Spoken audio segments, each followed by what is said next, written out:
before you understand the person you are leading. Because if I don't understand me plus my weaknesses and my strengths, then it means I'll not be able to understand any other person that I'm going to lead. So first understand who you are. I'm short-tempered as a person. Yes? You say, I'm short-tempered. And that means that you have to admit to who you are if you're to be an ethical leader. Admit to your shortcomings, right? Mimi napenda kugossip. Unaelewa? Unajiamini venye uko, kwanza jielewe venye uko. Because until you admit who you are as a person, if you're in denial, it will not work. First, understand who you are. But most importantly, understand what your weaknesses are as a what? As a leader. For you to be an ethical leader. Yeah? So mimi napenda gossip. You know that. And you know that is your biggest area of weakness as a leader. As a person first. Now as a leader, you're going to have people that you're supposed to move to greater heights, to move to a certain goal, to give certain vision to move with. How are you going to do that if you know very well your biggest problem is gossip? Yeah? You see where that is going? I'll not tell you leave gossip today because saa zingine ni kitu uko nayo. But what you'll ask yourself is, how do I minimize my weakness so that these other strengths that I have that I've also identified can come up? But the most important way of knowing who you are is by getting feedback. But feedback is what we don't like as human beings. As born-again Christian, it's actually prohibited to get feedback. Sindio? Kama ndugu yako atakuja kwako kuambie, wewe naye unaongeleshanga watu vibaya, you'll not talk to that brother again. Because we are perfect in the house of the Lord. That's what we say. Sindio? Kwanza mimi ni kiongozi. I am perfect. Remember, the position is given here on earth. Then you need to earn it even before human beings, before mankind, and before God. The one you are given here will not take away from you. But we'll look at you and say behind you, which kind of leader is that? Have you ever heard of those sentiments? Mmezisikia? Huyo sasa ni kiongozi aina gani? Unaniambia huyo ni deacon aina gani? Because of the weaknesses that you've not dealt with as a leader and as a human being. Somebody said they wanted to see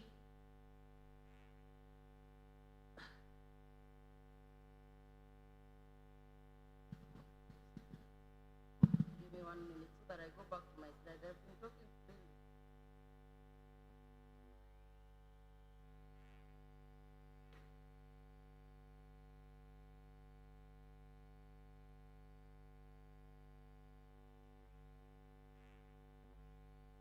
Allow me to introduce this young man. Is a colleague of mine.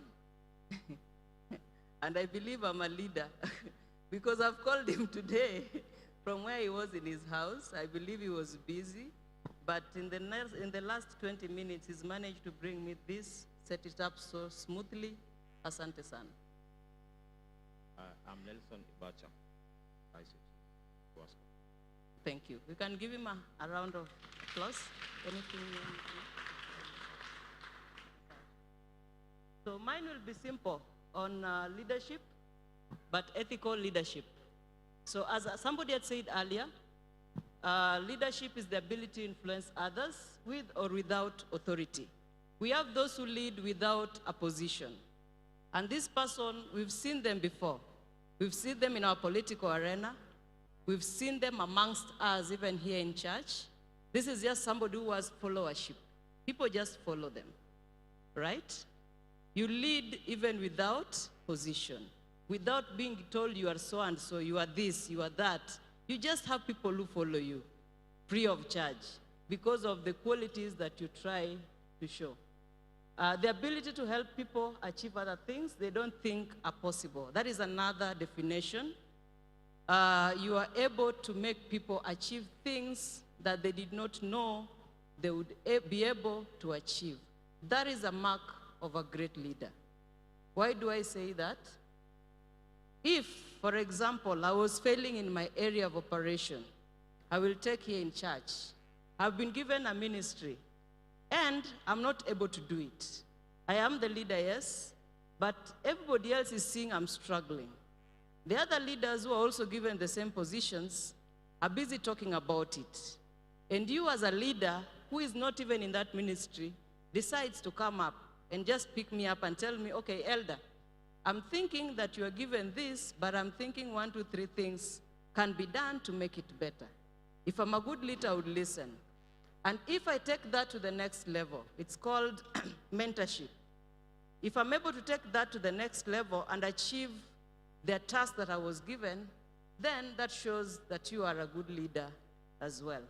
So what is ethical leadership? That is where I'm going to dwell today. When I say ethical leadership, what do you understand by that? We have leadership and then we have ethical leadership. Anyone who wants to try?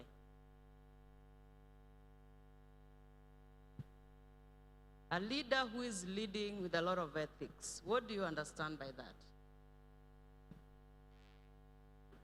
Anyone who wants to try? So this is somebody who is leading with integrity, transparency, and compassion. Right? And this is something that we are missing today in many areas of leadership.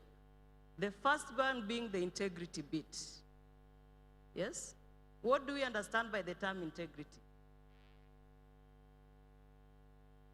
Integrity, anyone? Transparency? Open. Compassion?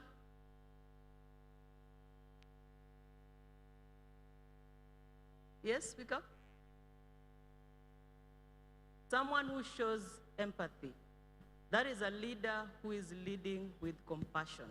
Meaning that you are able to actually step in someone's shoes and feel like it is you. Before you open your mouth, unasikia? Somebody has come to you. Before you open your mouth to speak to them, you first step in and say, assuming this was me, how would I want to be treated? Right? That is called empathy. You step into another person's situation. Umesikia mtoto wa mtu amekufa. You are the leader. Then don't just act as a leader. Tumekuwa tukifanya hivi. Most of us do that. Hii ofisi niliingia kama inafanywa hivi. That is not how to do it. How to do it is take yourself as a person and look at your house and look at your children and look at your most beloved child, because us parents also have most beloved, though we never say. But look at your house and think of your most beloved child and say, what if it was this child of mine? How would I want to be treated in this situation? Before you do anything, before you send that SMS, before you do anything in any group, first ask that question. Wamekufikia, wewe ndio mkubwa pale. Yeah? You are the leader there. Wamekufikia, and you are being asked, this has happened to me. Before you react, the first thing is you do what? You ask yourself, what if it were me? Then step there. And that simple thing of empathy has helped me do my work well, because I work like I'm a priest where I work. I work from morning to evening, solving problems and complaints. And before I do anything, and if I feel I'm not able to do it at that time because maybe my mind, we are human beings, as again you're emotional in another way, then leave it pending first. Calm down, deal with it when you are clear, and step there and ask yourself, if I was the one given a water bill, this is now me asking, of 20,000 shillings, in my household today, looking at my bank account, what would I want done to me? Right? So wewe pia saa zile wamekuja kwako as a leader, in whatever area of operation that you are, before you take any step, before you do anything, the first question is, if it were me, what would I want done? Dada amekimbia kwako, amekwambia bwana amelazwa hospitali, sina mbele wala nyuma. Nifanye aje? But unamjibu tunakuombea. Kwa sababu there's no thinking that has gone into your tunakuombea. Nothing. All you could think about is what is being said in the church. It is very normal for us as Christians. Let God take charge. Sindio, it shall be well. Those are the words that we use. And we know how to use them very graciously. When you're very holy, can we say, it shall be well, after you've thought through it and have agreed that now, this is where we are, assuming I was here today, my husband is in the hospital, I have children in the house, what would I want done to me? And if our leaders in this church start asking that question, then we are going to be better off. Are we clear? We are going to be better off. And remember, as a leader, when you're put as a leader anywhere you're put in as a leader, you are the one who is supposed to make policies, you are the one who is supposed to guide at that given point. If you are a deacon in the children ministry, there's nothing stopping you to come up with new programs, having asked what is best for our children. Sindio, Pastor Pam, she does it every day. But then you have someone who is a leader, venye alingia kapata pale, and I maintain, a maintenance person. Why are you a leader if you're a maintenance person? You can't. Because every day when you are there, it is your calling, and you ask yourself, what would I want in this situation? You'll get answers. But remember, you're not also a custodian of all answers. Because you have people behind you. We had already talked about that, right? You are a leader, meaning that you have people behind you. It is important to let your people also do what? Talk and give you ideas. But they will only talk if you are a leader who has all those three: integrity, transparency, and compassion. If you are a leader and I come to you today, and I talk to you as my leader, tunaacha hiyo kitu hapo, and then unaenda nyuma ya tent, unatafuta dada June, unamwaga kila kitu nilikuambia, na mimi hujanipea suluhisho. Yeah? Do you think the next time, if I hear that, the next time you ask for an idea, do you think I'll come up and give you any? Do you think if you call for contributions, I'll give you anything? Because if you are a leader, remember you're not doing anything for the bishop or mama in church. People think they're doing it for you. You are the authority in that field, right? So in the ministry you're given to lead, you are the authority in that area. So unless you're able to show that you have the three throughout when you're dealing with people, then it's going to be a problem. So why is ethics important in church leadership?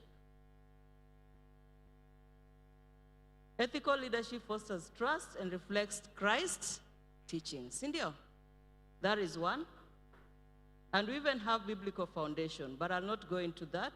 The integrity of the upright guides them. That is in Proverbs 11:3. So we understand that a good leader needs to have integrity.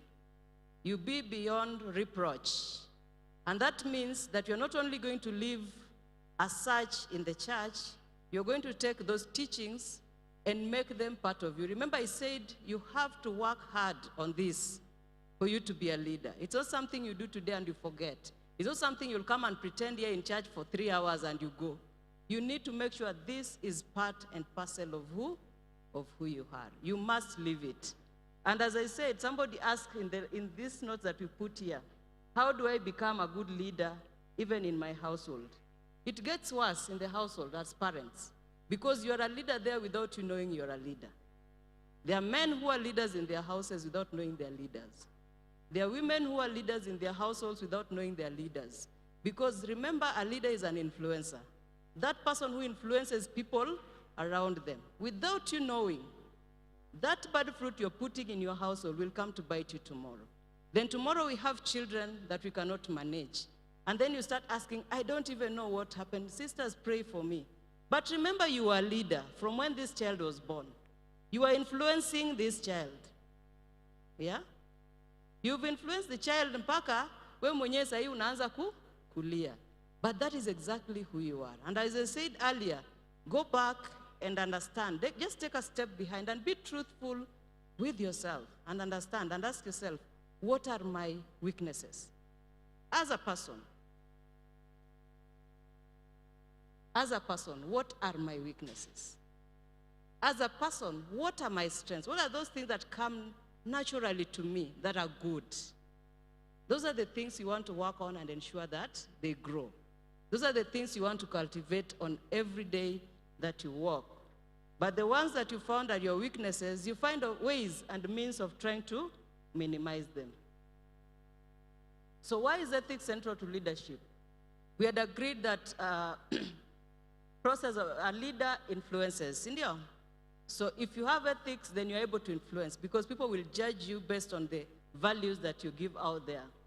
You engage others on a day-to-day basis, meaning that if you are ethical again, people will want to engage with you and do what you want them to do. Remember, you're supposed to influence us to do things we are not able to achieve on our own. You're supposed to guide us to the vision that is already set that we are not part of. You are the one who understands it. So you need to influence us. So ethics, if it is not there in your leadership style, if you don't have it, then you have no followers, then we are not able to move. And I want to give you a good example. Some of us have sat in this church, like Deacon, since we started. The other day, Pastor Tieno said that he's been here and he was a youth and is now a grown person. If our Papa didn't have ethics, do you think even yourself where you're sitting today, you'd be still sitting here? Just answer that question. Would you be still sitting here? As I said, a leader influences. And you'll only want to follow that which you think is good. That is how human beings are wired. So you as a leader, you who's been put there as a leader, you are not been put to intimidate us because we can walk away. Cynthia, you've been put there to guide us. We've agreed on that. You've not been put that you have power to float around. There's no power in church. The only power we have is the power of you are here to ensure that this church grows and we are taking people to heaven. Whatever your part is in that, you are a leader. That which you're doing is the part that you're supposed to do.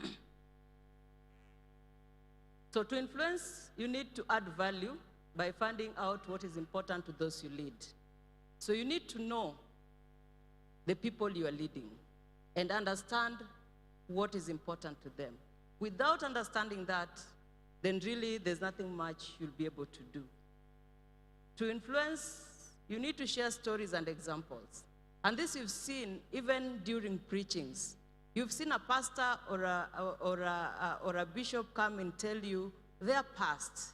There's nobody who's happy visiting their past. But they believe, or we believe, that when somebody shares what is behind them, and you see what they've become today, it will be able to influence you from where you are to be a better person. Because you'll be saying, if this was that, then even me, I'm not badly off. So to influence others, it is important to share stories of yourself, of the people you fellowship with in the past, of the successes that you've seen happening around you. When we give without any strings attached, we'll benefit professionally and personally and even professionally. That means that when I come to you and you help me, don't remind me 3 days down the line.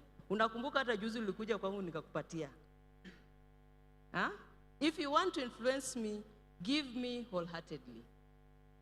All right? If you want me to be influenced, if you want to give me something, give it without strings attached. Don't remind me if you have problems that leo unisaidii na mimi nilikusaidia juzi. That is not helping.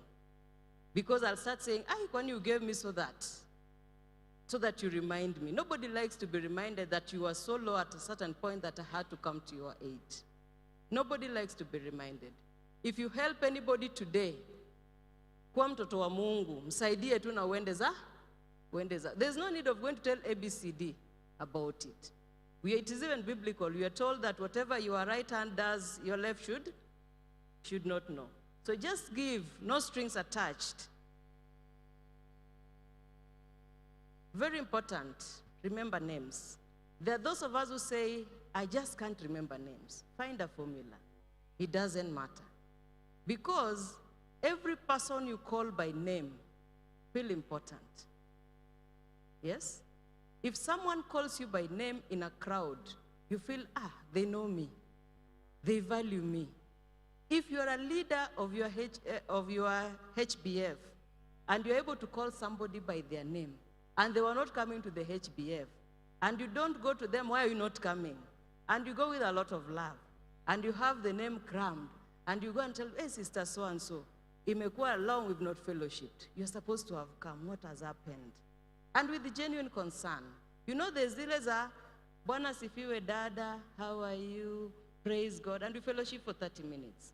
But has anybody ever come to you and asked you, how are you?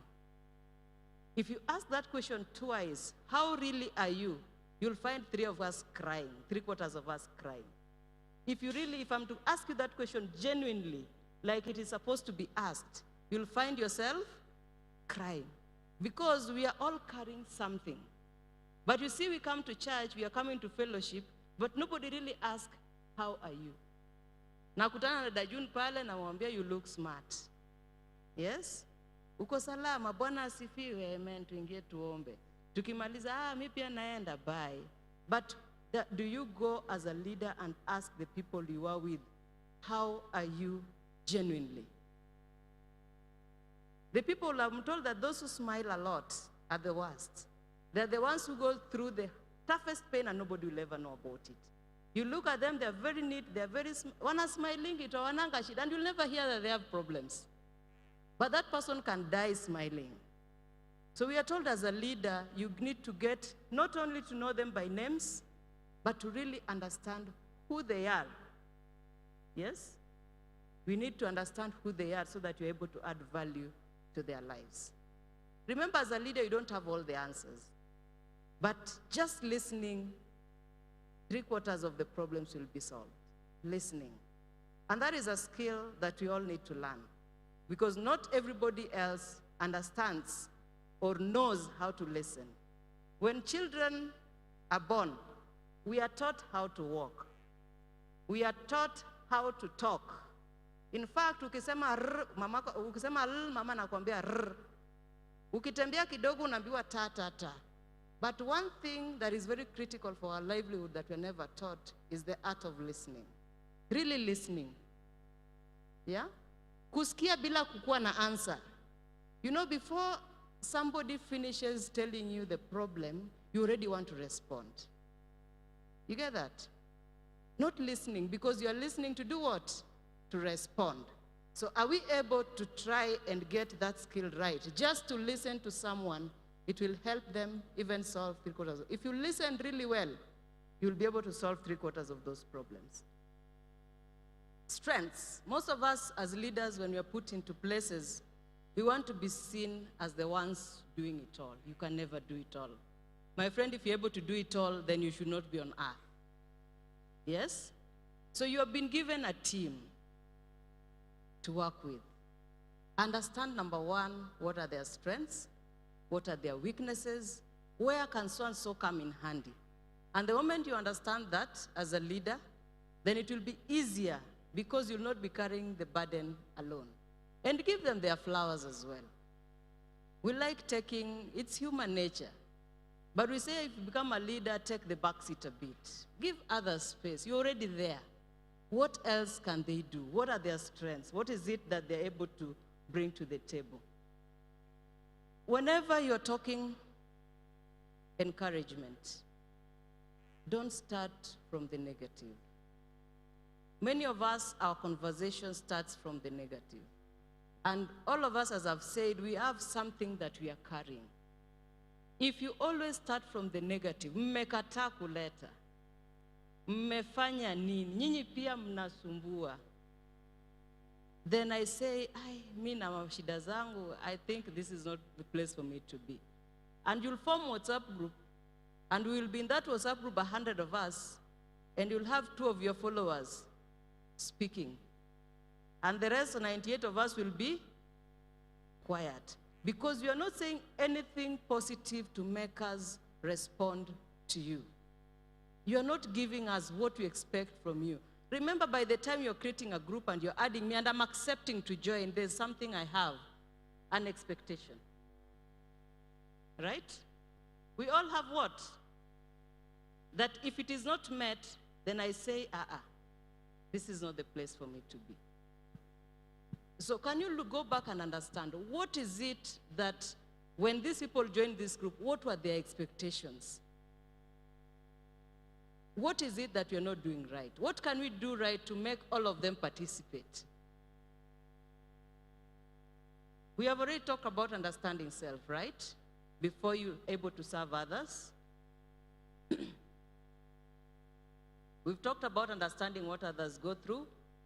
Realizing everyone is different, we've talked about that. Understand their strengths, their weaknesses, and where they can help you, the points of interest, so that you are able to, they're able to contribute to the team.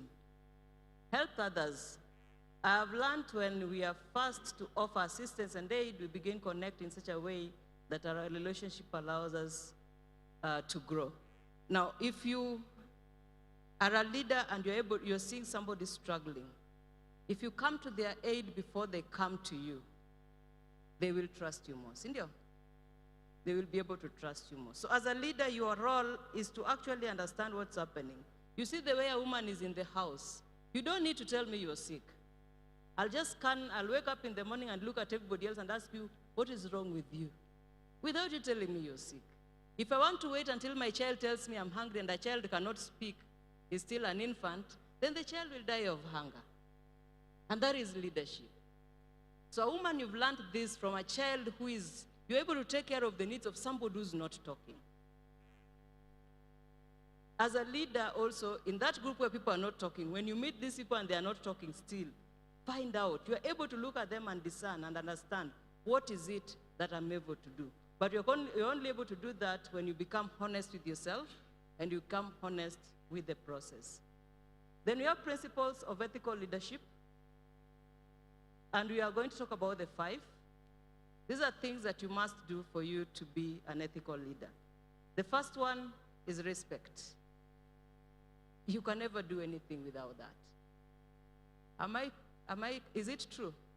Can you ever do anything without respecting others? But many people feel they are disrespected by their leaders.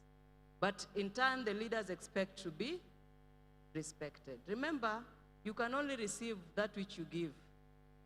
So you as a leader sitting here today, ask yourself, the people that I lead, how much respect have I given them? Is there anything else I can do to make it better? Yes? Ask yourself that. So in respecting others, your behavior, number 1, is the listening skill that I've talked about. You need to get that at well. Empathy, we've talked about. You must be empathetic. It's a sign of respect. If I'm talking and you're talking because you are a leader, nyamaza kwanza, that shows you don't respect me. It doesn't matter who I am in that group. It doesn't matter which kind of leader you are. If you tell me to shut up, you don't respect me. And in turn, we are all human beings at the end of the day. The same feeling that you feel is the same one I'm feeling as a non-leader. So what do you want other people, how do you want others to treat you?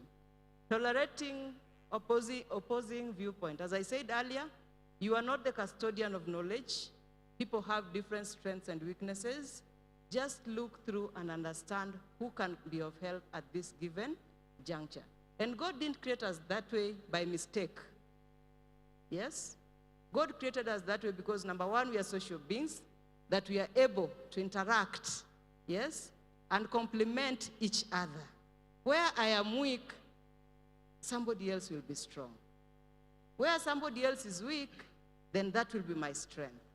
So in a team, when you're doing one task, you may have 10 people, but only 3 may participate. Not because the 7 can't or don't want to, it's because they don't have capacity.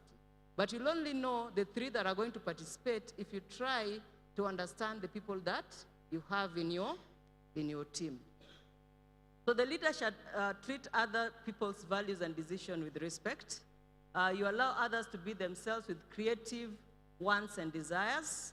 Approach others with a sense of unconditional worth and value individual differences. I believe we've talked into all that. Number 2, a leader must serve others. You put followers first before your plans. Their plans first before yours. You learn to be a servant first before you are a leader. Because if you can't serve anyone, then you have no business leading. Yes?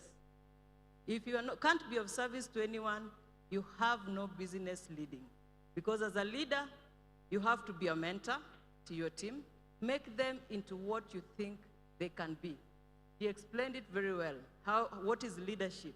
So if you are a leader, your one role is to ensure that you mentor people. But you can only mentor others if you put their plans before yours. Empowerment is part of what you need to, the behaviors you need to have, team building and citizenship. The leader has a duty to help others pursue their own legitimate interests. Be vision bearers. You are the ones who carries the vision of the whole thing. And whatever happens for you to reach that vision, you should be very clear from where you are. You know that's where we are going. You know 1, 2, 3 people will be able to do this part. The 4, 5, 6 will carry this other bit. But you as the leader, what you know is at the end of the day, we have to move from point A to point B. And the point B for you, you should never lose focus of it. Because the moment you lose your focus, because hapa katikati mtakuwa na vurutano, mtakuwa na kila kitu. If you get into this murky water, then you lose the point B, it means that we've lost it. Then the vision will never be achieved. And remember I said, wherever you are a leader, you're put there, it's up to you to ensure that the big vision is done what? Is achieved. You make decisions that are beneficial to others. 3/4 of the time, human beings, we are selfish, in that if I have the authority to make that decision, I'll make decision first that will itanifurahisha mimi kwanza, what I think is okay with me, before looking at what is okay with others. But we are told that you need to do it the other way around. Look at others' interests before your own. Honesty is the second principle. You are not somebody who is deceptive. And I said that people will only follow you if you are honest. Sindio? Integrity that we spoke about. And that means don't promise what you can't deliver. And when you're doing service, that is the only principle you need to have. Don't ever promise what you can't deliver. And I always say human beings are not so, we are not so bad that we don't understand. We actually understand. Talk to your fellow followers. Tell them, the people that you're leading, this is what you want, this is what you're able to give. Tell them the truth. As I said, I'm a water seller. And what I do in this town is say the truth. And I'll tell you, you'll tell me, I've not had water for 3 weeks. And you'll tell me it is unbearable and it's everything else. And I understand all that is happening behind the scene. And what I'll tell you is the truth, the way it is. Because number 1, I'm a born-again Christian. Number 2, I am that leader that I want to be. That I want this whole city to understand that I am. Right? So I'll tell you the truth. We are not able to give you that water today. Somebody will appreciate that. You know why? Because you've given them something to plan with. But if I'm to cheat you, ngoja tu utapata jioni. Whereas I know that in the next 1 week, you are not receiving it. By jioni, what will happen? You'll be so mad. You'll not be as mad as when I tell you you're not going to receive it today until next week because 1, 2, 3 things are happening. People need that information. People need you to be honest. People need the transparency. Just say the what? The truth at all times. Talk to the people you are leading. Tell them the truth. Don't suppress obligations. Don't evade accountability. As I said again, you are a leader. You are accountable. And we must hold you accountable wherever you are. So every decision you make, we hold you accountable for it. So you can't say, kama ni mzuri ni yangu, kama ni mbaya ni yenu. It is the team that made that decision.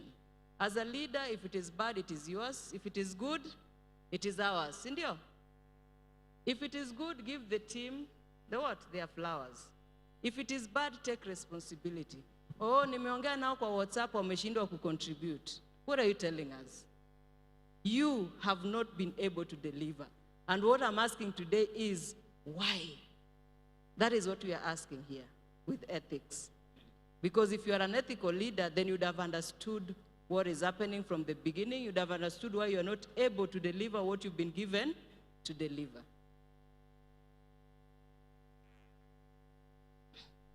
Acknowledge and reward honest behavior, and don't accept survival of the fittest pressure. Survival for the fittest is something that we all like saying, trying to make people do what they're not.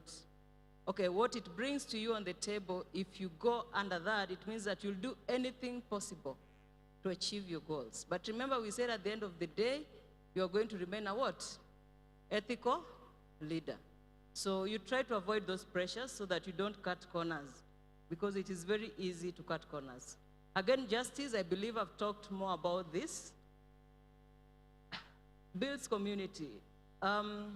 When you're given a team to lead, again, when you're looking at ethics, what you need to do is build a community. Bring those people together. In our case, we are in church, and the purpose of the church is to bring us together and lead us to God. Sindio? So if you're going to lead a team and that team is not one, there's no problem with that team. The problem is you, the leader. And I said as we started, you as the leader, look internally. Understand who you are. Limit the weaknesses that are making this team go aside. Is it that you are too much powerful within yourself? Wewe mwenyewe unajiona mimi ndio mwenyewe, mpaka wenye wako nyuma yako wanasema ai hapana. Yeah?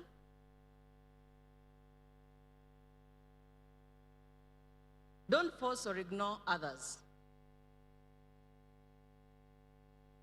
Some of us, once you've seen that other people are not responsive, you pick 2 or 3 people in the team and you say, hawa ndio tunaendelea nao. Wengine can die their own death. Sindio? Okufe kifo yao, sisi tunaendelea. You are a leader, remember we said yours is mentorship. Are you mentoring anyone? Have you identified in your team somebody who's struggling that needs help? Within your team, are you able to devise ways of helping that person? If you can answer those questions, then you're in the right track. Because as I'm speaking to you, I believe you're a leader, and you have people that you're leading today. So ask yourself again, am I mentoring someone within my team? And if I'm not there today as a leader, is there someone who can take after me without a problem? Because again, some of us, what we do is suppress everyone around us so that we are the only ones being seen. Sisi ndio tunabaki tunaonekana, si ndio? Because sisi ndio wakubwa wenye wako pale. Is there someone you're building that can take after you? That is a mark of a leader. If you're a leader that if you're not there, lazima everything comes to a standstill, then you're not a leader. Are we clear? You are in a group, you've been given a group to lead. If you're not there today, does it mean nothing happens? We couldn't meet because the chair was not there. We couldn't do this because such and such, so and so was not here. If that is you as a team lead, then you've lost it. I said, today after this meeting, go back to the drawing board, take a piece of paper, write your weaknesses, look at them thoroughly because you're a Christian.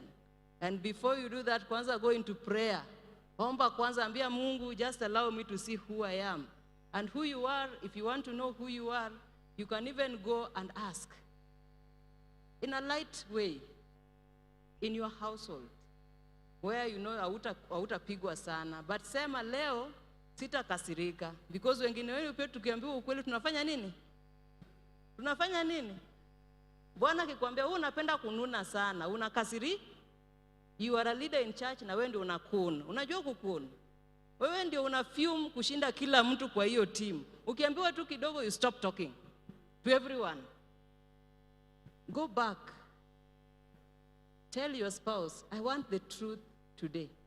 And the truth I want today is, who am I? Niambie tu weaknesses zenye wewe unaona tu I can work on to make me a better person. Go back to your children, the most honest ones. Yes? Ask them, what do you think of me? Ya ukweli hakuna repercussions. Yes? Sita, I'll not do anything, just tell me. But most importantly, go to your friends. And if you want to know if you have friends, they'll tell you the truth. If you want to know the worth of friends you have, they'll tell you the truth. Na atakwambia ukweli na ukwambia, unajua wewe hata tukiwa na wewe inakuanga ngumu, lakini you are our what? Our friend. I have a group of friends in this church, and I always tell them, nawajua wote, na mnajijua. Na nishawajua na kuna penye mnaenda, but I know you. I will correct you in love. I'll tell you what I think. Tomorrow we will still laugh and drink a soda. If you are not able to do that with your friend, then it is a problem. If that friend keeps away from you after you told them the truth, then that is also a problem. So try to get this feedback to build you as a human being and as a leader that we want to take us to the next level. And then ethical decision making. How do we go about decision making as an ethical leader? What do you do to make decisions as an ethical leader? Because every decision you make, remember, as a leader, will impact not only the vision of the church, you're impacting lives as well. You are a Christian, born again, going to heaven. Your work and your mission is to ensure that other Christians are going to heaven with you. Sindio? Every decision can either make them not go to heaven with you or put them in that path. So what do you do to make ethical decisions? Number one, before you make any meaningful decision, I say you pray. And don't underscore the power of prayer. We've been sitting in this house for long. For you to be a leader today, I know you've been sitting under the voice of our daddy for long. And he's taught us what prayers can do. He's illustrated what prayers can do. He's preached about what prayers can do. You've read your Bible and you've understood what prayers can do. So before you make any decision, I always say even the smallest one, please, the smallest one can actually make the whole thing go bad. You have made a good decision until just a small one that is remaining, and it spoils the whole thing that you've been doing. I always say, whether you are sitting at your desk in the office, whether you are in church, whether you are in that meeting, before you open your mouth to make a final decision as a leader, just speak to God in your heart. Because that will lead you to know exactly what you need to say. Number two, you can do consultation. You can consult the scripture. We have our Bibles. You have mentors, and also you have leaders. As I said, nobody is a custodian of any department that you are given to lead. You are leader of this department. There are other leaders in the church. You can talk to them. Talk to them. Let them understand your dilemmas. Let them help you with making the decision. Talk to your trusted friends. Those who will not lead you astray, because you also have friends that we've categorized. Ndio? Kila mtu kuna rafiki yule mwenye anajua huyu hata siwezi muuliza chochote. Because you know it's going to not come out the way you wanted. Then you have those few friends that you are sure that you can talk to. You can say, let me talk to so and so and see what comes out of it. But we also told that all leaders requires mentors. If you don't have a mentor and you're sitting here, look for one. Do we understand what mentors do to our lives? Do we? It can be somebody you are able to relate with one-on-one, but remember, mentor must be working on something specific. Don't just say, so-and-so is my mentor. Overall, it can never work. It has to be a specific thing that you're working with. For example, say nimesema, go back, pray, discern yourself, understand what your problems are. Once you've gotten your problems, you look for a mentor. Yes? So and so. I want you to help me overcome 1, 2, 3 things that are me. I'm trying to overcome them. What do you think we need to do? You and your mentor will have to sit down and come up with a plan. That mentor, if you think it is your husband, he'll hold you accountable. Or you think it is your wife, who will hold you accountable and be telling you anytime you do the same behavior and correcting you every time you do it. And then you review after a few months and say, how am I now? But remember the frequency. They'll be telling you whenever that happens, whenever you lapse. That is a mentor. So you need somebody to handhold you through and through. And then we have the 4-way test before you make a decision. Number 1, truth. Right? Ensure that what you're saying or what you want to do is the truth. Fairness. If it was a decision or a conflict between 2 people, ensure that you're fair. Goodwill and beneficence. And then we go to, there's a scripture to lead us in that. If any of you lacks wisdom, ask God. That is according to James 1:1-5. Then we have addressing ethical challenges in leadership. What are the main problems or other challenges that we get, ethical challenges that we get in leadership? The common ones are number 1, conflict resolution. Number 2, confidentiality. And 3 is misconduct.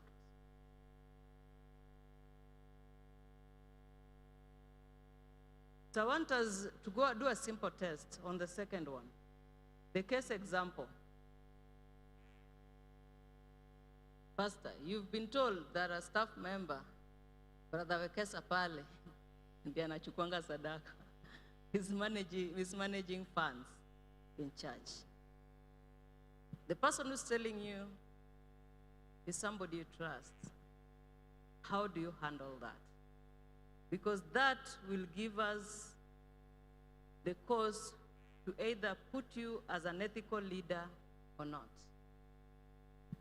Another thing, and this happens, I don't want us to pretend. I said, I'm not going to preach. I'm going to talk to real life situations. I've seen where sisters or brothers leave church because another brother or sister took their husband or wife undercover wakienda fellowship. You've been told your husband or your wife is with another brother. That is a conflict. You've not proved anything. How do you handle it? Because those are things that will come to play. Dada Olga, you've been told Sister June was telling Eldah about you and your family. How do you go about that? The 3 scenarios, how you answer them, will categorize you either as an ethical person or not. Remember, I said, before making any decision, you use that framework. Number 1, you pray, right? Number 2, consult scriptures, mentors, and other leaders. Number 3, the 4-way tests, truth, fairness, you put that into practice. If you do that, then we will term you as an ethical leader. But what are the common pitfalls that we see on a day-to-day for our leaders? The first one is abuse of power. And this is everywhere. In our country today, we are seeing it. We just, today, I don't know whether we have a vice president or we don't have. Deputy, do we have or we don't? I don't know where that story is going, but I don't know. Do we have? So we have abuse of power, financial mismanagement. For any group, you'll find these are the key issues that will test somebody's ethics. I don't know whether there's anything other than this and lack of boundaries. You don't know where you need to stop. You don't know where your powers runs up to. Wewe ukipewa unalewa, si ndio? Umelewa wewe ndio uko sasa. Yes? So these are the common pitfalls. Abuse of power, financial mismanagement, and lack of boundaries. You think that now that you've been given that authority, you can lord over everyone. You must know where you start and where you end.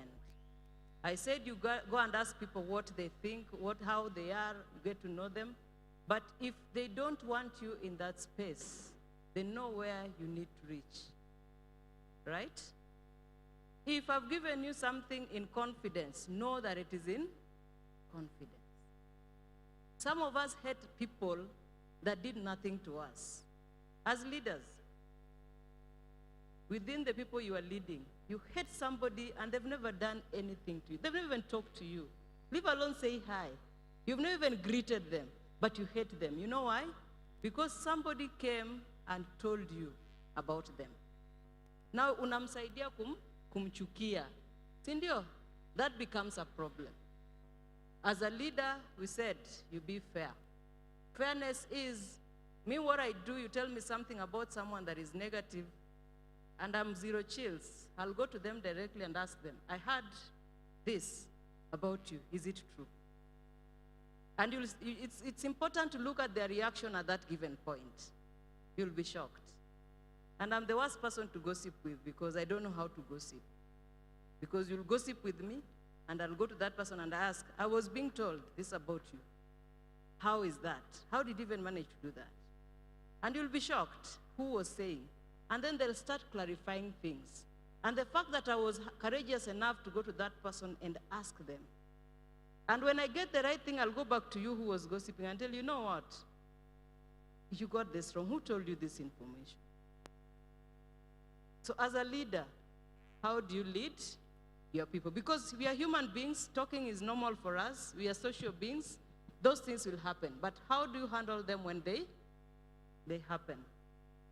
Solution, create accountability structures, leadership teams, policies, regularly review financial and leadership practices.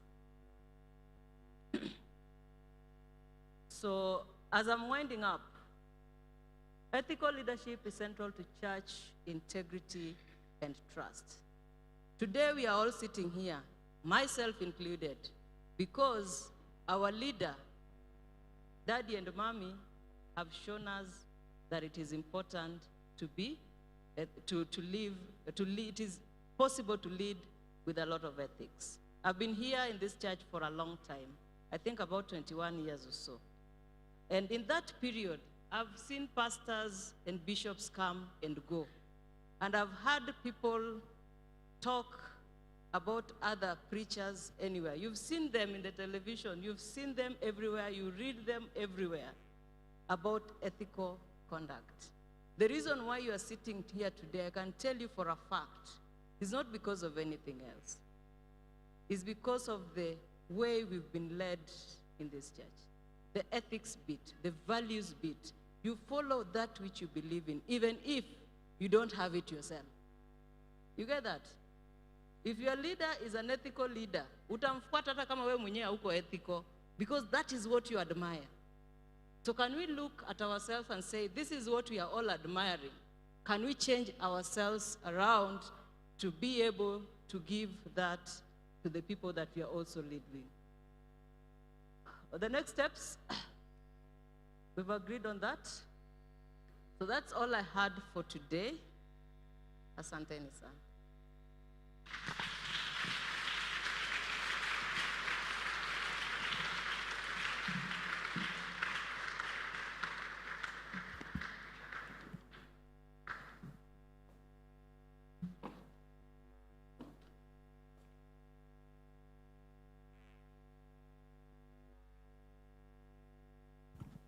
Let's appreciate Sister Eldah. Quite informative, systematic, the way it has flowed. I want to believe that we have gotten something great. And for the purposes of knowing whether we were following we were just on our phones, let me get a very quick feedback from us. What is ethical leadership? without consulting your notes? Yes?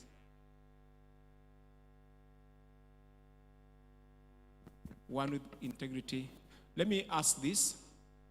The assignment that I want to give to us is for you to go back to the drawing board and begin to put yourself on the weighing scale and find out whether you meet the threshold or not.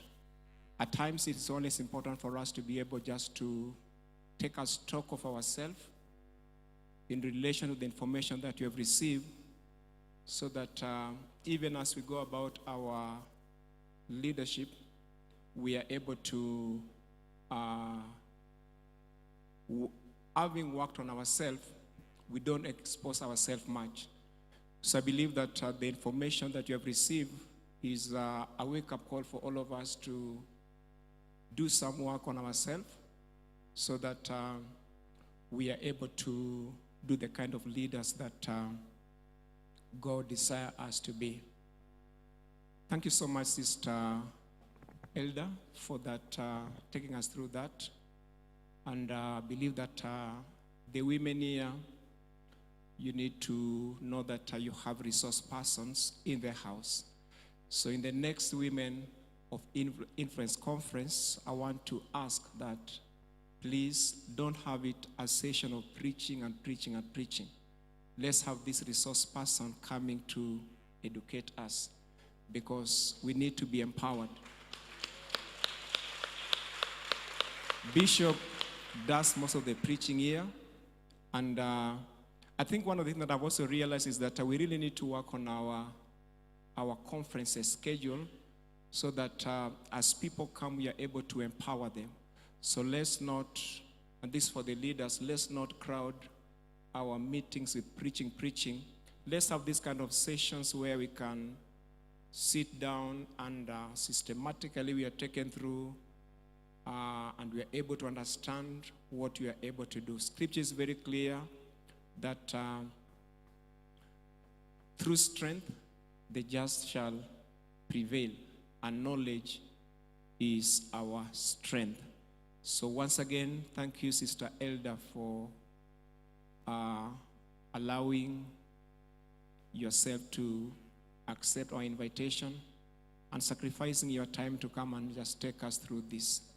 We also want to appreciate our Father in Faith, Bishop Mark and Reverend Joyce Kegoi, for coming up with this leadership summit, because empowered leaders make a stable, successful church. We are going out for a short break. Our bishop is here, and I think one of the areas that she didn't have time to address is that when your leader is there, you become careful what you do, because maybe he might have something to say. So I don't know if the bishop has something to say before I continue, because anytime that bishop comes, even if you're the one preaching, you need to give him a benefit of doubt and ask him whether he has something to say. So usiwe tu kimbelembele kwamba unajua, unahubiri, unaomba, unachukua sadaka, alafu anamwambia afunge na grace. Hiyo ni bad manners. Tunapatana viongozi. Those are some of the errors that are mistake that we always make. Your leader is there, seated. Now you end the meeting. You don't end the meeting when your leader is there. So I want to allow Bishop to just give us panting shots.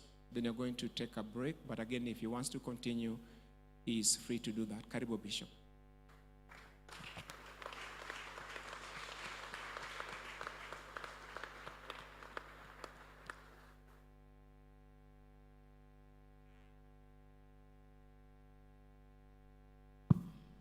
Nashukuru Bwana kwa kuja kwenu. Nimekuja nikapata binti yangu Eldah akiwa anafundisha, Nimeandika notes nyingi kuliko vile wanaandika kawaida. Tumpigie makofi huyu binti.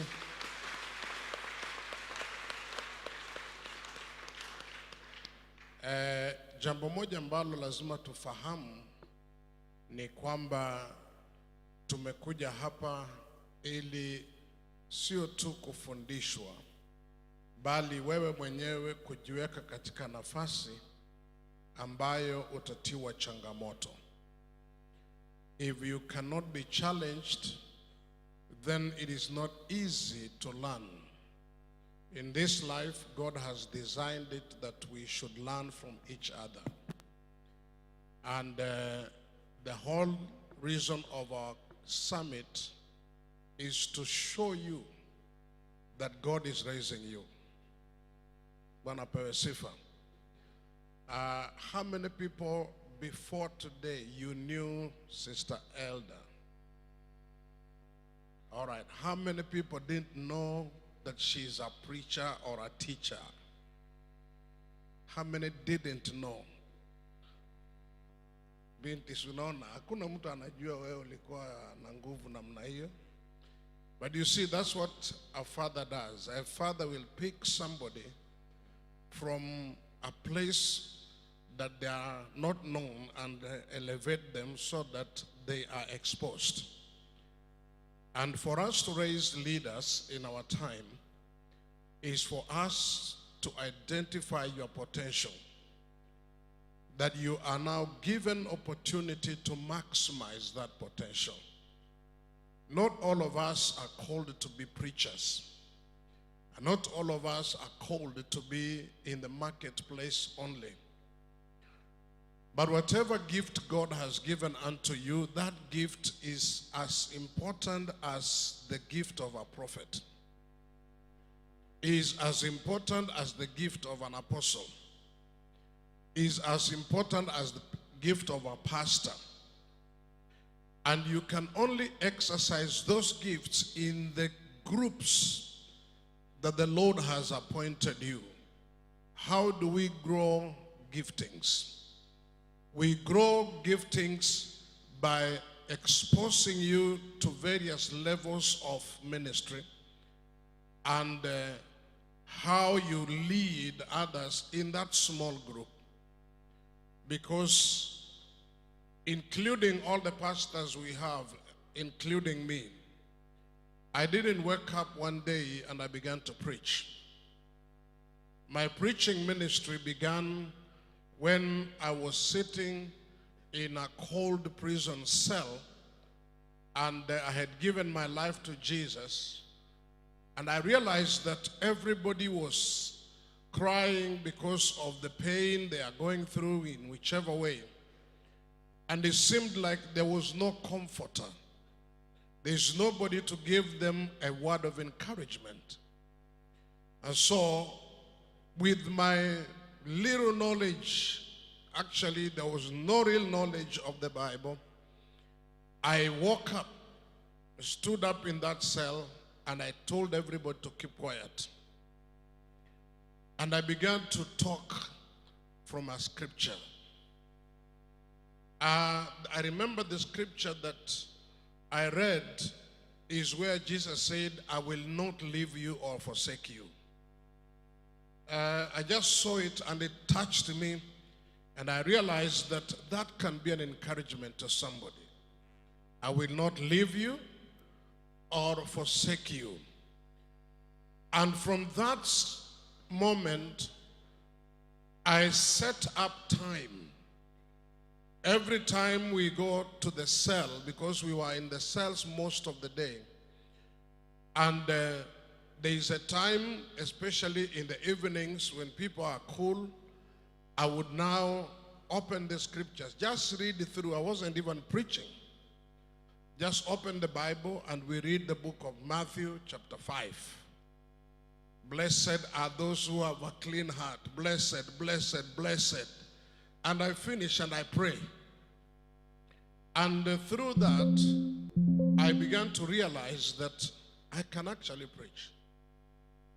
So, you cannot maximize your gifting by not exercising it. All your giftings must be exercised. Once you exercise your gifting, then the world will begin to benefit from the gift that God has given to you. Because the gifts that God has given to us, they are to benefit all. They are for the benefit of all of us.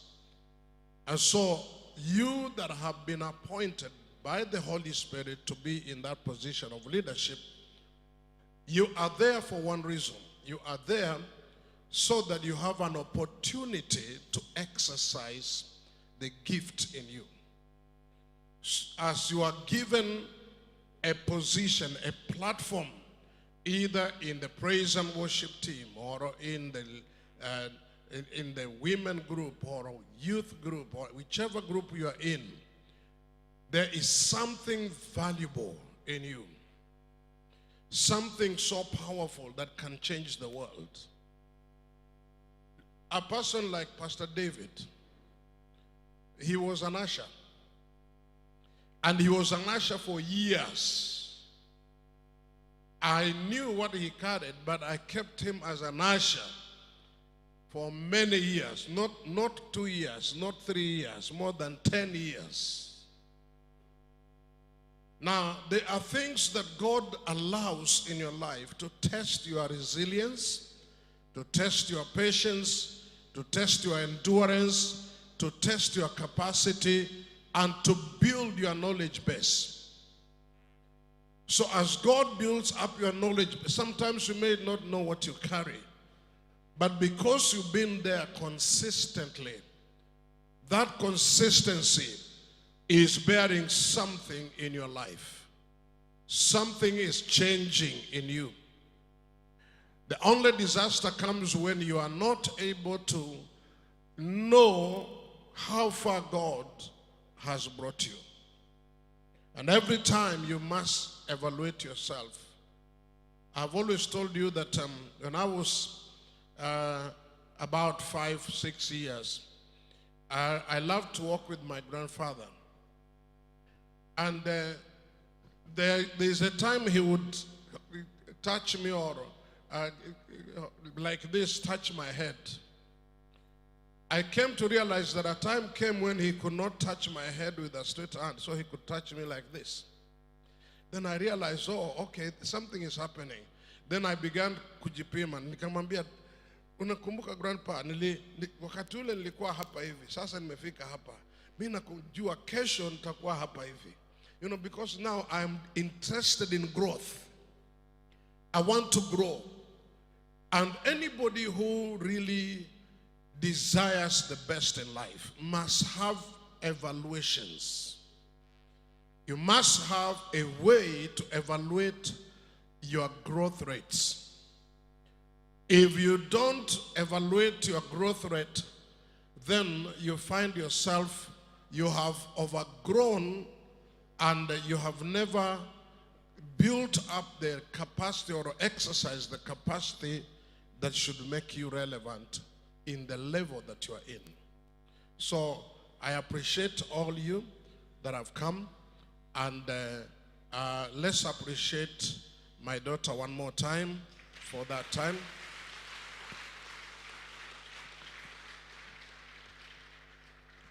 We are going to use most of those very powerful capacities that we have. Next time we are going to have Pastor Christine teaching us on financial management.